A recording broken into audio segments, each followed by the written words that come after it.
வணக்கம் நண்பர்களே. நம்ம சேனலில் என்ன பார்க்க போகிறோம்னா ப்ரீவியஸ் இயர் கொஸ்டின் பார்ட் 26 சரிங்களா.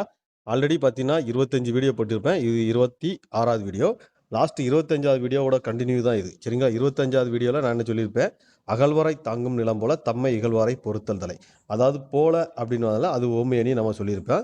25வது பாட்டு 25ல் இப்போ 26வது பாட்டு.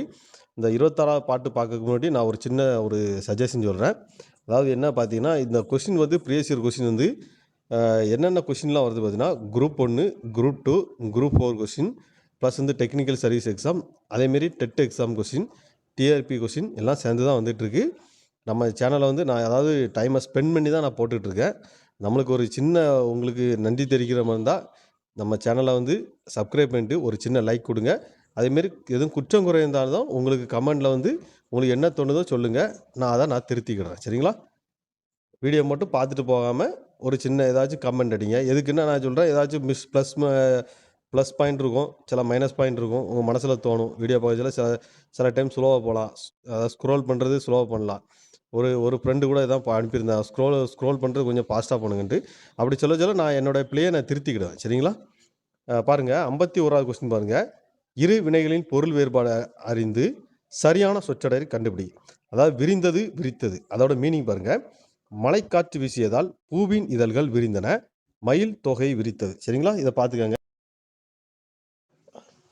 மழைக்காற்று வீசியதால் பூவின் இதழ்கள் விரிந்தன, மயில் தொகை விரித்தது. இதான் ஆப்ஷன் ஏ தான் சரியான பதில். அடுத்து பாருங்க, 52வது கொஸ்டின். ஒற்று பிழையற்ற தொடரை எழுதுக. சிற்பக்கலையை போற்றி பாதுகாப்பது நமக்கு கடமையாகும் சரிங்களா. ஒற்று பிழைன்னா ஒன்றும் கிடையாது, அந்த இக்கு இப்பு சரிங்களா. இதான் இருக்கு. இது நம்மளுக்கு இந்த ஒற்றுப்பிழை நம்ம கரெக்டாக போடணும்னா நம்ம நம்மளுக்கு இதை தெரியணும், வல்லினம் மிகும் மிக அடங்கல் தெரிஞ்சாதான் இதை கரெக்டாக போட முடியும் சரிங்களா. அது தெரிஞ்சால் கரெக்டாக நம்ம இது எந்த இடத்துல எந்த போடலாம் தெரிஞ்சலாம். இதில் பாருங்க, ஆப்ஷன் பி தான் சரியான பதில் சரிங்களா. வல்லினம் மிகும் மிக அடங்கல் நம்ம கொஸ்டின் போட்டிருக்கோம், பார்த்துக்கோங்க. அடுத்து எழுத்து பிழையை திருத்தி எழுதுக. பூவை விட்டு இறங்காதே, இறக்கை முறித்த வண்ணத்து பூச்சியே சரிங்களா. அதாவது இதில் பாருங்கள் என்ன மிஸ்டேக், என்ன இது திருத்திருக்காங்கட்டா, பூவை விட்டு இந்த ர சரிங்களா இறங்காதே, இந்த ரெக்கை இருக்குல்ல, இந்த ரெக்கை பார்த்துக்கோங்க, முதிர்த்த வண்ணாச்சி பூச்சி, அந்த ரே மாற்றி போட்டிருக்காங்க சரிங்களா. இதில் தவறுதலாக இருக்குது. இதை நம்ம எது கரெக்டாக பார்த்து இதுதான் கரெக்டாக இருக்குது சரிங்களா. அதை பார்த்துக்கோங்க. அடுத்து பாருங்கள், நிகழ்கால தெரிநிலை பெயரச்ச தொடர்ந்த படிக்கின்ற பள்ளி சரிங்களா. நிகழ்காலம்னா நம்ம நடந்துட்டு இருக்கிற மாதிரி. இப்போ படிக்கின்ற பள்ளி அப்படின்னா நிகழ்காலம், படித்து முடித்தான் அப்படின்னா அது முடிஞ்சு போச்சு, அப்போ இறந்த காலம். எழுதிய கடிதம் சரிங்களா, அது இறந்த காலம். சிறிய கடிதம் இதெல்லாம் வராது. நிகழ்கால தெரிநிலை பெயரச்சம் கேட்டால் படிக்கின்ற பள்ளி சரிங்களா. வேர்ச்சொல்லின் வினையாளன் பெயரை கண்டறிய. அறிங்கிறது அறிவார் சரிங்களா, அறிங்கிறது அறிவார். வேர்ச்சொல்லி கொடுத்து வினையாளன் பெயரை உருவாக்க. அகல் அகழ்வார் சரிங்களா, அகல் அகழ்வார். அகழ்தல் வராது, அகழ்தல்னா தொழிற்பெயர் சரிங்களா. அகழி இதெல்லாம் வராது சரிங்களா, அகழி ஈல முடியுது. அதேமாரி அகழ்வார். அதேமாரி வேர்ச்சொல்லின் வினைமுச்சை காண்க. வா என்பது வினைமுச்சும் கேட்டால் வந்தனன், வா என்பது வினைமுச்சும் கேட்டால் வந்தனன் சரிங்களா. ஆப்ஷன் பி தான் சரியான பதில். அதுக்கப்புறம் 58வது கொஸ்டின் பாருங்க. ராமனுடன் டேஸ் பேர் கானகம் செஞ்சனர் சரிங்களா. எத்தனை பேர், அதாவது எப்படி அந்த கொஸ்டின் வினா எப்படி வரும்னா, எத்தனை பேர் கானகம் செஞ்சனர் அப்படின்னு வரணும் சரிங்களா.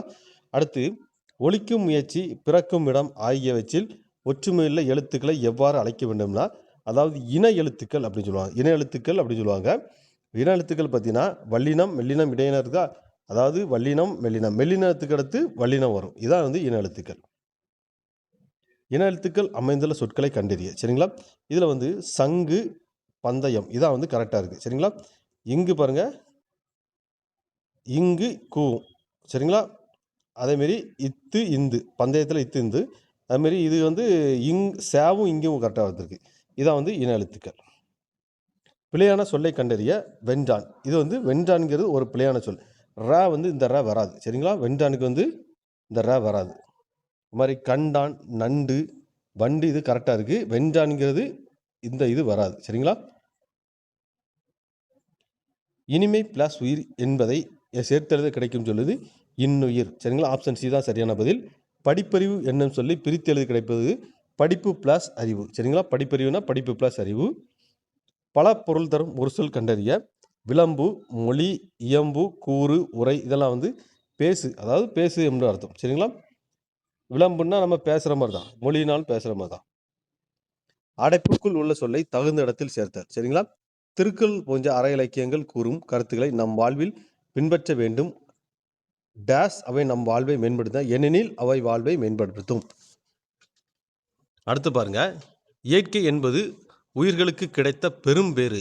டேஸ் இயற்கையை போற்றுவோம், எனவே இயற்கையை போற்றுவோம். சரிங்களா? அதாவது இயற்கையை போற்றுவோம் சொல்லியிருக்காங்க. ஒரு சொல்லிக்கு இணையான வேறு சொல் ஆநிலம். சரிங்களா? அநிலம். சரிங்களா? அநிலம் அப்படின்னா காற்று. சரிங்களா? அநிலம்னா காற்று. எழுத்து வழக்கு பாருங்க, புண்ணின் மேல் தடவுவது. புண்ணின் மேல் தடவுவது எது? களிம்பு. அந்த களிம்பு வந்து எந்த லீ வரும்னு பார்த்துக்கோங்க. லீ வந்து எந்த லீ வரும்? இந்த களும்பு, களும்பு இந்த அளவுக்கு இந்த களிம்பு இதான் கரெக்டு. இந்த லீ தான் கரெக்டானது. இந்த லீயை பார்த்துக்காங்க. இருபொருள் தருக. உறக்கம். உறக்கம்னா என்னது? அறிவு, இன்னொன்று வலிமை. சரிங்களா? உறக்கம்னா நம்ம வந்து அந்த தூக்கம் வர்ற ஒரு ரே வந்து வேற வேற வரும். சரிங்களா? தூக்கத்துக்கு வர்ற ரே வந்து இந்த ரே வராது, அதை பார்த்துக்கோங்க. பொருந்தாத சொல்லை கண்டறிய. இதில் வந்து சிறு வணிகம், பெருவணிகம், ஏற்றுமதி இதெல்லாம் வந்து ஒரு வணிகத்தை பற்றி சொல்லுது. விளையாட்டுங்கிறது வணிகத்தை பற்றி சொல்லலை. அடுத்து 71ஆம் கொஸ்டின் பாருங்க, ஒரு பொருள் தரும் பல சொற்கள். நாற்று, கன்று, குருத்து, பிள்ளை முதலிய சொற்களை எதனை குறிக்கின்றன? இளம் பயிர் வகைகளை குறிக்கும். சரிங்களா? இளம் பயிர் வகைகளை இது குறிக்குது. பாருங்க, 2025 நடந்ததான் கொஸ்டின். சரிங்களா? 2025 நடந்த ஒரு எக்ஸாம் கொஸ்டின், அதைத்தான் நான் போட்டுட்டு இருக்கேன். சமீபத்தில் நடந்த கொஸ்டின். நீங்கள் வந்து கொஞ்சம் கேர்லெஸ்ஸாக இருக்க வேண்டாம், கொஞ்சம் இம்பார்ட்டன்ட் கொடுத்து பாருங்கள். சரிங்களா? பேர் வந்து மணிமேகலை இதில் இடம்பெற்றுள்ள நிறுத்த குறியீடு கேட்டால், மணிமேகலையில் வந்து என்னது முக்கால் புள்ளி இருக்குது. சரிங்களா? மணிமேகலை வந்து பேர் போட்டு இது வந்து இந்த மாதிரி வந்தால் அது வந்து முக்கால் புள்ளி. சரிங்களா? இது இப்படி வந்தால் அது முக்கால் புள்ளின்னு அர்த்தம். அதை பார்த்துக்கோங்க. அடுத்து, ஒரு எழுவாய்க்குரிய உடன்பாட்டு கருத்துக்கள் எதிர்மறை கருத்தும் தொடர்ந்து வருகின்ற இடத்தில் எவ்வகை நிறுத்த குறியிடுதல் வேண்டும்? அதாவது ஒரு எழுவாய்க்கு உடன்படு கருத்தும் எதிர்மறை கருத்தும் வந்தால் அந்த இடத்துல வந்து அரை புள்ளி போடணும். சரிங்களா? இது அழகாக இருக்குது.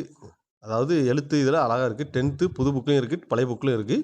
ஒரு நாள் நான் இதை நடத்துகிறேன். சரிங்களா? அதாவது முற்றுப்புள்ளி எங்கே வரும், அரை புள்ளி எங்கே வரும், முக்கால் புள்ளி எங்கே வரும், கால் புள்ளி எங்கே வரும், அதேமாரி மேற்கோள் குறி எங்கே வரும், அதை ஒரு வீடியோவாக போட்டு விட்றேன். அது கொஸ்டின் அடிக்கடி கேட்கான். அது வந்து ஸ்கூல் புக்கிலேருந்து எடுத்து நான் உங்களுக்கு போட்டு விட்றேன். சரிங்களா? இது பாருங்கள், அரைப்புள்ளி வந்து எப்படி வரும்னா, ஒரு எழுவாய்க்குரிய உடன்படும் கருத்துகளும் எதிர்மறை கருத்துகளும் வருகிற இடத்தில் இந்த மாதிரி அரை புள்ளி போட வேண்டும் சொல்கிறாங்க. சரிங்களா? அடுத்த பிறகு, வினைக்கு ஏற்ற மரபு சொல்லை கண்டறிய. முறுக்கு தின்றான். சரிங்களா? முறுக்கு வந்து தின்றான் வரும். அடுத்த பாருங்க, புலியின் ஒளி மரபு சொல்லை கண்டறிய. புலி வந்து உருமும். இது அடிக்கடி கேட்க பார்த்து வச்சேன். புலி வந்து உருமும். அடுத்து பாருங்க, பிறவினை வாக்கியத்தை கண்டறிய.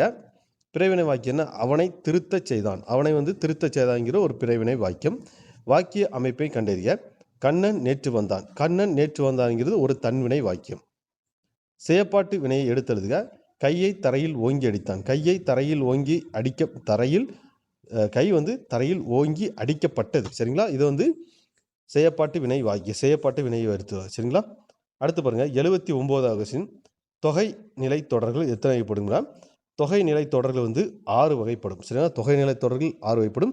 அதேமாதிரி தொகா நிலை தொடர்கள் எத்தனை படம்? 9 வகைப்படும். சரிங்களா? தொகை நிலை தொடர்கள் வந்து 6 வகைப்படும். தொகா வந்து 9 வகைப்படும். இது தெரிஞ்சு, தொகாங்கிறது கேட்கல, ஆனால் நான் சொல்கிறேன், தெரிஞ்சு வச்சுக்கோங்க. தொகா வந்து 9 வகைப்படும். கலை சொல்லை தெரிவு செய்க. மார்பிள் என்னது? சலவைக்கல். சரிங்களா? அடுத்து பாருங்கள், கலை சொல்லை தெரிந்தன. கஸ்டடன் அப்படின்னா பொறுப்பாளர். சரிங்களா? ஒர்க்ஷாப்னா பற்றை. ட்ரேட்மார்க் என்னது? வணிக குறி. சரிங்களா? ட்ரேட்மார்க்னா வணிக குறி. பழமொழியின் பொருளை கண்டறிய. தான் ஆடாவிட்டாலும் தன் தசையாடும். அதாவது தான் ஆடாவிட்டாலும் தன் தசையாடும். இது நாய் தனது குட்டியை மழையிலும் வெயிலையும் பாதுகாக்கும். சரிங்களா? இது வந்து எப்படின்னா ஒரு ரத்தத்தோட சம்பந்தமான இது இருக்குது. நெல்லுக்கு உரமிட வேண்டும், இது ரத்தத்தோட சம்மந்தமாக இல்லை. சூரியன் தன் கதிரால் வெளிச்சம் தரும், அதுவும் ரத்தத்தை சம்மந்தம் இல்லை. உரமிட்டால் விவசாயம் செழிக்கும், அதுவும் ஒரு ரத்த சம்பந்தம் இல்லை. நாய் தன் குட்டியை மழையிலும் வெயிலும் பாதுகாக்கும், இது ஒரு ரத்த சம்பந்தமாக இருக்குது. இந்த பழமொழிக்கு ஏற்ற ஒரு தொடர் வந்து இதுதான். சரிங்களா? பழமொழியின் பொருள் அறிக. காற்றுள்ள போதை தூற்றிக்கொள், வயது இருக்கும் போதே உழைத்து பிழைத்துக்கொள். இது நம்மளுக்கு தான் பொருந்தனமாக இருக்குது. காற்றுள்ள போதை தூற்றிக்கொள்ங்கிறது எதுக்கு தெரியுமா? வர்ற குரூப் 4 வந்து டிசம்பர் மாதம் வருது. குரூப் 2 வந்து இப்போ ஒரு அடுத்த ஒரு இப்போ குரூப் 1 வந்து இந்த மாதம் கால்ஃபார் பண்ணி ஜூன் மாதம் கால்ஃபார் பண்ணியிருக்காங்க. ஆகஸ்ட் மாதம் வந்து குரூப் 2 கால்ஃபார் ஆகும். அக்டோபர் மாதம் வந்து நம்மளுக்கு வந்து குரூப் 4 கால்ஃபார் ஆகும். சரிங்களா? அதாவது டிசம்பர் மாதம் 20ஆம் தேதி எக்ஸாம் சொல்லியிருக்காங்க. குரூப் 4 அந்த காய்ச்சல போதே தூச்சிக்கொள்ளுங்க. இந்த 6 மாதம் நல்லா பயன்படுத்திக்கங்க. மறுபடியும் எக்ஸாம் முடிஞ்ச பிறகு ஐயோ கொஞ்சம் படிக்கலன்னு வருத்தப்படாதீங்க. மரபு பிழையற்ற தொடரை தெரிவு செய்ய. நெற்சால்ங்கிறது வந்து ஒரு மரபு பிழையற்ற தொடர். சரிங்களா? மற்றெல்லாம் கரெக்டாக இருக்குது. இது வந்து வைக்கோல் போர்னு வரும். சரிங்களா? மரபு பிழையற்ற தொடர். சரி, மரபு பிழையற்ற வந்து வேலங்காடு தான் சரியான இது. சரிங்களா? அடுத்து பாருங்க, கீழ்கண்ட பத்தியை படித்து சரியான விடையளிக்கும். இந்தியாவில் முதல் யானை பாகனான அசாம் மாநிலத்தைச் சேர்ந்த பார்வதி பர்வா இருக்கிறார். இந்த ஆண்டு குடியரசு தின விழாவில் பத்ம விருதுகள் பெற்று குடியரசுத் தலைவர் கௌரவிக்கப்பட்ட 132 பேரில் பார்வதி பர்வாவும் ஒருவர். இவன் வந்து யானை பாதுகாப்பு மீட்பு, யானை மனிதர்களை மோதலை தடுப்பதுக்காக இவர் எடுத்த நடவடிக்கை பத்மஸ்ரீ விருது.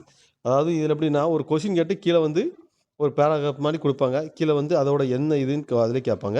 இதில் பாருங்கள், பார்வதி பர்வா எந்த மாநிலத்தை சேர்ந்தவங்கன்னா அசாம் மாநிலத்தை சேர்ந்தவங்க. அதேமாரி பார்வதி பர்வா பெற்ற விருதுன்னு பேர் இருந்தால் பத்மஸ்ரீ விருது. சரிங்களா? அடுத்து பாருங்கள், மேற்குறித்த குடியரசு தினத்தில் கௌரவிக்கப்பட்டவர்களின் எண்ணிக்கை எத்தனை? 132 பேர். பார்வதி பர்வா இந்தியாவில் டேஷ் யானை பாகனாக இருக்கிறதா? முதல் யானை பாகன். பார்வதி பர்வாவுக்கு பத்மஸ்ரீ விருதுகள் யாரால் கௌரவிக்கப்பட்டதுன்னா குடியரசுத் தலைவர் தான் கௌரவிச்சிருக்காங்க. அடுத்து பாருங்கள், ஆங்கில சொல்லுக்கு நேரான தமிழ் சொல்லை கண்டறிய. ப்ரோசர் என்ற ஆங்கில சொல்லுக்கு நேரான தமிழ் சொல் எதுன்னு கேட்டால் உலாவி. சரிங்களா? ப்ரோசர்னா உலாவி. இது வந்து 6th தமிழ் நியூ புக்கில் கிடக்கு. சரிங்களா? குடும்ப உறவுகளில் அன்பு என்னும் நூலால் பிணைந்துள்ளதை உணர்த்தும் பாவேந்தர் நூல் எதுன்னு கேட்டால் குடும்ப விளக்கு. குடும்ப விளக்கு தான் குடும்ப உறவு அன்பால் என்ன பிணைந்துள்ளதை குறித்தும் பாரதிதாசனோட ஒரு நூல். விரல் நுனி என்ற நூலை வச்சு இயற்றிய கவிஞரை கண்டறிய. விரல் நுனின்னு கேட்டால் தாரபாரதி தான் விரல் நுனியில் வெளிச்செங்கல் அப்படின்னு சொல்லி நூல் எழுதியிருப்பாங்க. அடுத்த பாருங்க, கண்ணதாசன் இயற்பெயர் என்ன பேரு? முத்தையா. கண்ணதாசன் இயற்பெயர் என்னது? முத்தையா. திராவிட மொழி குடும்பம் மொழிகள் பரவிய நில அடிப்படையில் எத்தனை வகைகளாக பிரிக்கின்றன? 3 வகையாக பிரிக்கலாம். சரிங்களா? இது ரொம்ப முக்கியம்.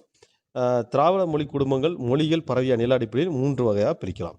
அதேமாரி பாருங்க, 98 கொஸ்டின், திராவிட மொழிகள் பிறமொழி தாக்கம் மிகவும் குறைந்ததாக காணப்படும் மொழி எதுன்னு கேட்டால் தமிழ் தான். தமிழ் மொழியில் தான் பிறமொழி தாக்கம் வந்து கம்மியாக இருக்குது அப்படின்னு சொல்கிறாங்க. அடுத்து பாருங்க, மருந்து பொருட்களில் பெயர்கள் அமைந்த 2 நூல்கள்ங்க. திருக்கடுகம் 7ஆம் விதி. இது 2 தான் மருந்து பொருட்கள் அமைந்துள்ள நூல்கள். சரிங்களா? அடுத்து பாருங்க, 100வது கொஸ்டின், எண்பு தோல் பொருத்திய உடம்பு. எண்பு அதுக்கு வந்து பொருள் கண்டறிய எலும்பு. சரிங்களா? எண்பு அதோட வந்து எலும்பு.